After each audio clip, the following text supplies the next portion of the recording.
longest-serving senator in U.S. history died yesterday at the age of 92. Well, I have to make mention of this to set the record straight. President Obama is remembering Democrat Robert Byrd as a voice of principle and reason.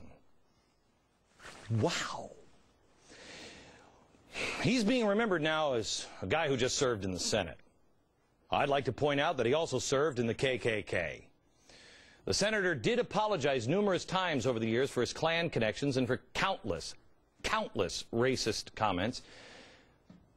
And maybe, you know, look, I'm not here to judge. Forgive him. Fine. But let's not whitewash somebody's history. It's important to learn from the past. And yesterday, when he died, everybody was running pieces in the mainstream media. If I saw him playing the fiddle one more time, I was going to explode. Could we spend maybe a hair more time, less with the fiddle, and more with, oh, I don't know, what he did in the 50s and 60s? Klan days. Watch. Byrd was a powerhouse and an old-fashioned crowd pleaser on the stump, whipping out his fiddle. Out as a new...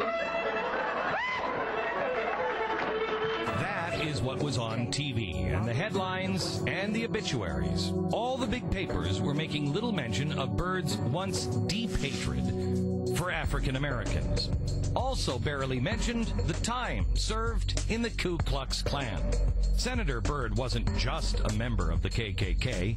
He was a Klan leader, holding the titles of Kleagle and Exalted Cyclops. The senator claimed to have left the organization in 1943, but later wrote a letter to the group's Grand Wizard saying, quote, "The Klan is needed today as never before, and I am anxious to see its rebirth here in West Virginia," end quote. As recently as 2005, in his memoir, Byrd describes the KKK as a fraternal assembly of, quote, upstanding people, end quote.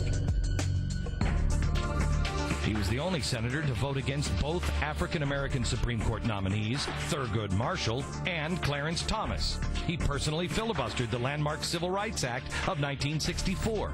He opposed President Truman's initiative to integrate the armed forces, and he said he would never fight, quote, with a Negro by my side. Rather, I should die 1,000 times than to see this beloved land become degraded by race mongrels, end quote.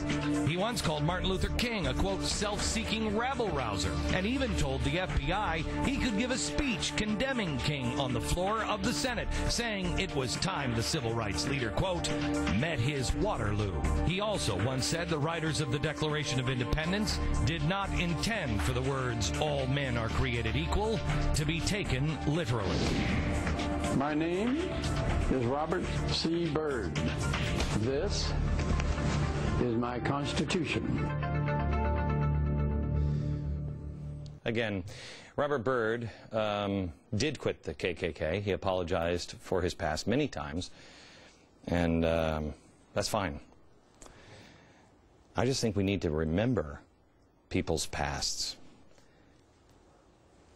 I'm right now, I'm under the gun because people are now saying on the left that I am distorting African-American history. By what? Pointing out heroes?